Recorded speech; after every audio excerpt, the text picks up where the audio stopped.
what it is. It's the ABCs of me. This is Tim's New York Giants Straight Talk, powered by Online Big Blue LLC. I want to talk about the hiring of Carmen Barcelo as the offensive line coach for the Giants, because you know, according to all Giant content creators, this is the greatest offensive line coach we've ever had since Mark Colombo and Bobby Johnson and a bunch of other people.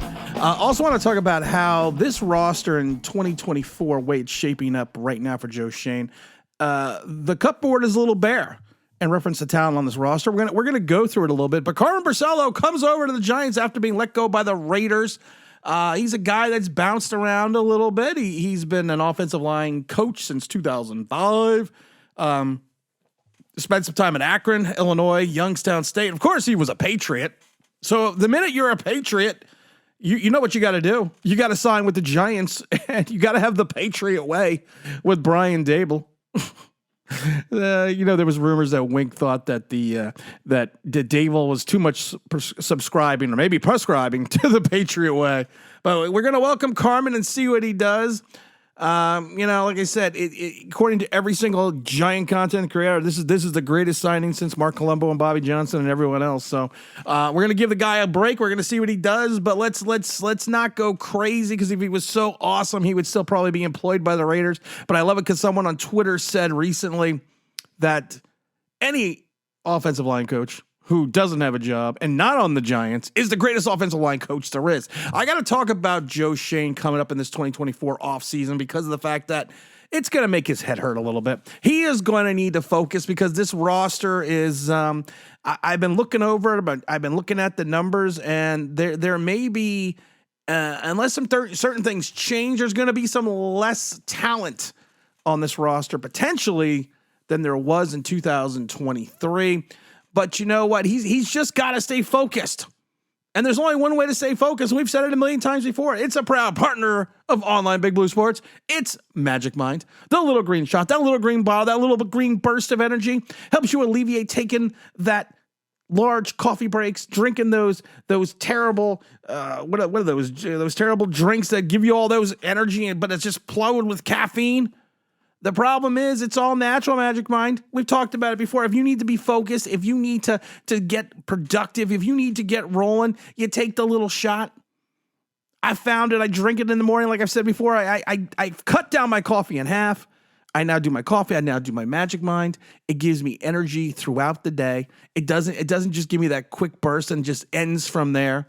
Like I said, it replaces my coffee, so I'm drinking less. I'm sorry, Black Rifle, but I'm drinking a little less coffee. I'm less stressed out.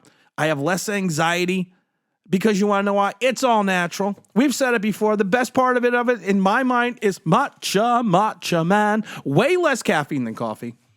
And it contains all these other additional compounds. I wish I was a biochemist and I knew what else, what this does for you. I just know that matcha is basically nature's way to extend and release a version of caffeine without all the caffeine, without the jitters. I recommend it to anyone that's looking to find a better way, something healthier, to still give you energy, still give you focus. And it does give you a lot of focus. And that's what you need. You need to be focused. And if you gear up right now for January and you go to magicmind.com/January NYGST, you can see in the comment below, you can get 1 month free of Magic Mind when you subscribe to 3 months.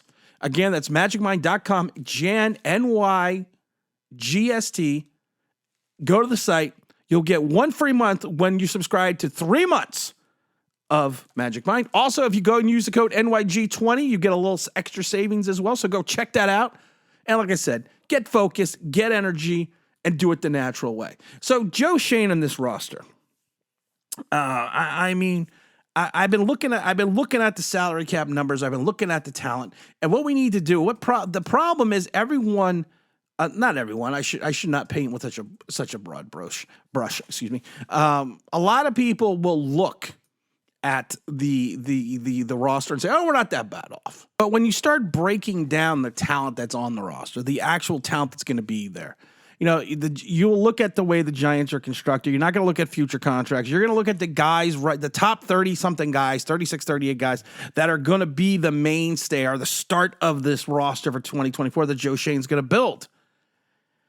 And I keep looking at the talent, and I keep looking at the talent from the top to the bottom, starting with the highest paid players down to the lowest paid players.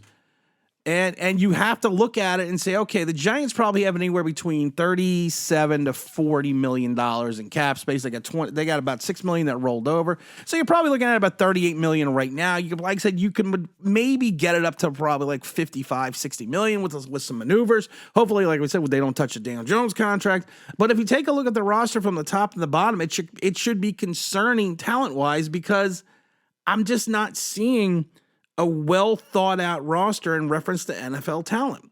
You look at the first position, the guy taking up the most money, the guy taking up almost 19% of your cap space, Daniel Jones. Year 6, we still don't know what he is. We have to sit here and now worry that he's got the 2 neck injuries in 3 years. He's got the ACL, and he didn't improve at all. He actually got worse in 2023. And this is a guy you potentially can be going into the season as your starting quarterback, and you hope. And again, we have to hope. How many times do we have to hope that Daniel Jones is going to be the guy? How many times? It's doing the same things over and over again. Are you crazy? Or just plain stupid? Stupid is, stupid does, Miss Blue. It's almost stupid to think that he is going to be any better next year, or he's even a top 20 quarterback. Then you look at the next guys down, Andrew Thomas and Dexter Lawrence, solid building pieces. So you got 2 guys. We're going to write this down. I'm grabbing a pen. I'm going to grab a piece of paper. I don't have a piece of paper. I lied. I don't have a piece of paper, but I'm going to grab a pen and a piece of paper. So right now there's 2 guys on the roster that I think they're high quality NFL talent. So we'll put 2. And then you go down a little bit. Darren Waller, wrong side of 30. Eating up 6% of your cap space, still gonna have a dead cap number, but we can get rid of him. He's just not part of this future. You figure you might keep him around because of the fact that if you have a rookie quarterback, or because we see him not meshing with Daniel Jones, just doesn't work out. Next, you got Bobby Okereke. Of course, Bobby Okereke you're keeping. That's a winner right there. So we're up to 3 right now. 1, 2, 3. We're up to 3 guys on this roster. Kayvon Thibodeau. For all the bluster and all the circumstances and everything that's going on for Kayvon Thibodeau, he's got an $18 million dead cap number. He's got a $9 million cap hit. So he's not going anywhere. Had the 11.5 sacks. Is a guy that looks like at moments wants to play, then looks like he's disinterested for like 6 weeks. I said you never wanted to believe the stories out of Oregon that he took plays off, but he not only watching him play, he doesn't only take plays off. I mean, he literally takes games off. I talk about the fact that the last game of the season against the Eagles, there were certain points and times he wasn't even running, that he would literally just stop and put his hands on the hip. I talk about the play that was going to Bobby Okereke and Kayvon was a trailer. Kayvon just looked at the play and stopped running and just put his hands on his hips. And he's done that a lot in the last 6 weeks of the season. So you're going to have some concerns about our old buddy. Hey kids, look over there. Who is it? It's Kayvon, the friendly pass rusher. Oh no, now he's gone. So you got to have some concerns about Kayvon. So I'm going to put him on the list. So that's 5 players.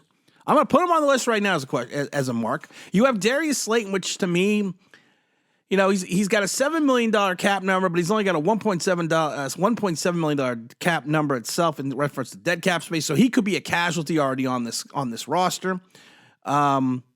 I think he's a number 1 on the Giants, but he's a 2 or 3 anyplace else. So Lord knows they may try to save some money and they may move on to get that $6 million.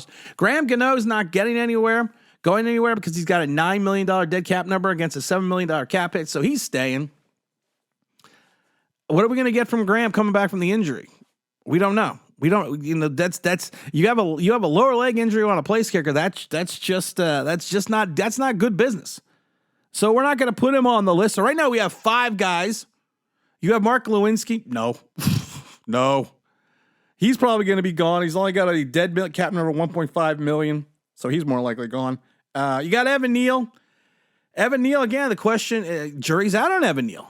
I'm not calling him a bust. The same thing I'm doing with Kayvon Thibodeau. I'm not calling Kayvon Thibodeau a bust either. But the problem is this: I don't know. I don't know what he's going to be. He's going into year 3. He did only give up 2 sacks last year, which a lot of people want to overlook, in 400 snaps. His pressures were less than Glowinski's. I mean, so but I still can't put him on that list of high NFL quality keepers. So you're going to Nacho. Nacho is a good rotational piece. You know what? Just for the sake of this list, I'm going to put him as a check mark. So now we're up to 6. You got Deonte Banks. Banks, of course. Banks is a player. I don't want to be a player no more. Then we go down to, let's see here. You go down to Wando Robinson. Wando Robinson's not going anywhere. He's got a $2 million dead cap number with a hit with a $2 million cap number. I mean, on any other roster right now, maybe he's a third or fourth wide receiver on a good team. Is that something we want to look at? On a good team, that's what he is. So I can't put them down the check mark because you need to figure out how to use him more. You need to figure out how to work him more. You need to figure out how to get him more engaged in the offense. So I can't literally sit there and tell you that he is a guy that you look at and say, yeah, he is a true building block. Some people are going to be upset when I say that, but right now, what has he really shown in 2 years besides the fact that he had the propensity of not being able to stay on the field and maybe getting a 4-yard yak? And people are playing, well, look at the Eagle game. Well, okay, it's 1 game out of 30. So I can't look at the Eagle game. You got Azeez Ojulari. I can't count him. Because why can't I count him? Real simple. He's never healthy. He's never healthy. He's never around. So looking at that, you're kind of like, oh, okay. Then you have the likes of Ashawn Robinson. Oh, okay. He's towards the end of his career. He played well in spurts, but not awesome, not great.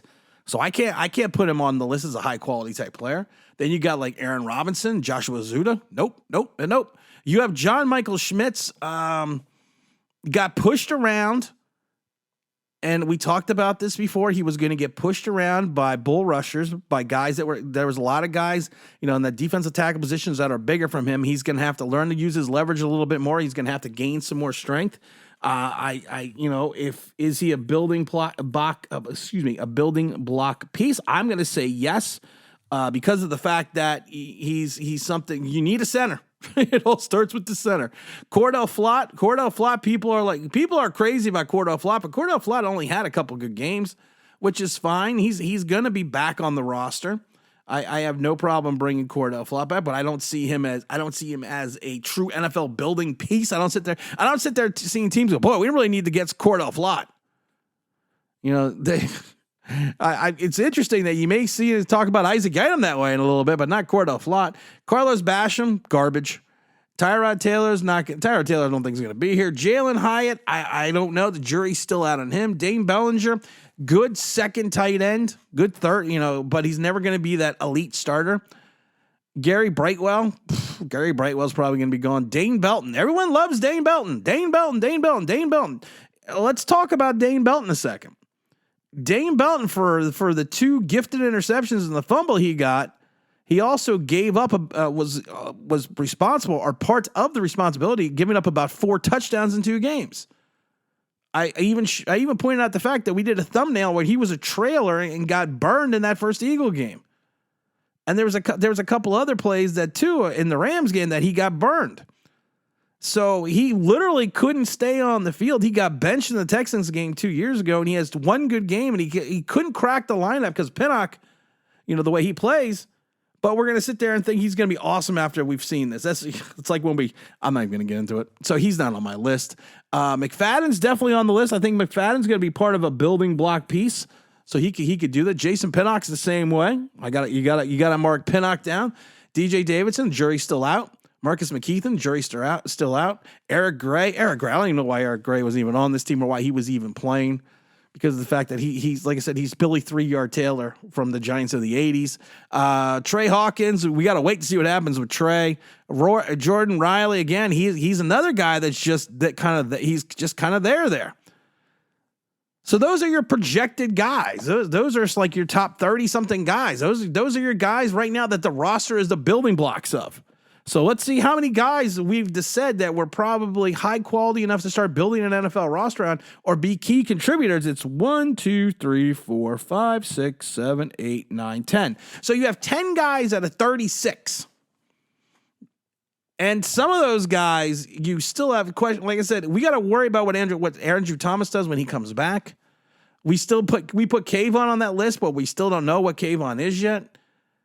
Like I said, we put Graham Gano on the list, but we don't know what injuries he's going to come back with. That's not a good start, guys.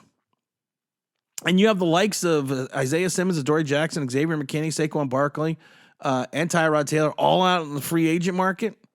And you only have maybe 50-something million after you make some moves and cut some people and try to maybe renegotiate some contracts.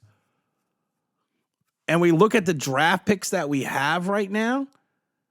You have, like I said, you have 2 2s, you have a 3rd, you have a 4th, a 5th, and a 6th. I don't know. And it's interesting. And people still seem to forget. We have a $10 million dead cap number for King of the almost sack. We're already sitting at $11 million in dead cap space. And we haven't even kicked off the season yet. So Shane's work is cut out for him. He is basically retooling this roster for the second time in 3 years.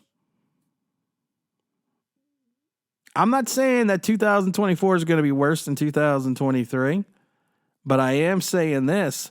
If you take a look at it from the perspective of NFL talent that is on this roster, and you looked at the 36 guys that we have, and we picked, 10 out of 36 that you can build upon and have key components. Last time I checked, you need 22 starting guys.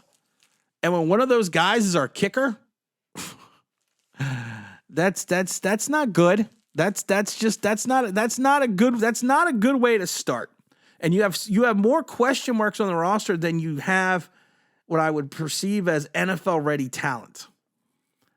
So we got to give Shane the benefit of the doubt in year 3. Let's see what this overhaul is going to have to, what's going to happen with this overhaul. We got to keep our fingers crossed. And as always, don't forget to like, don't forget to subscribe, don't forget to ring that bell because you want to know why. That'd be awesome.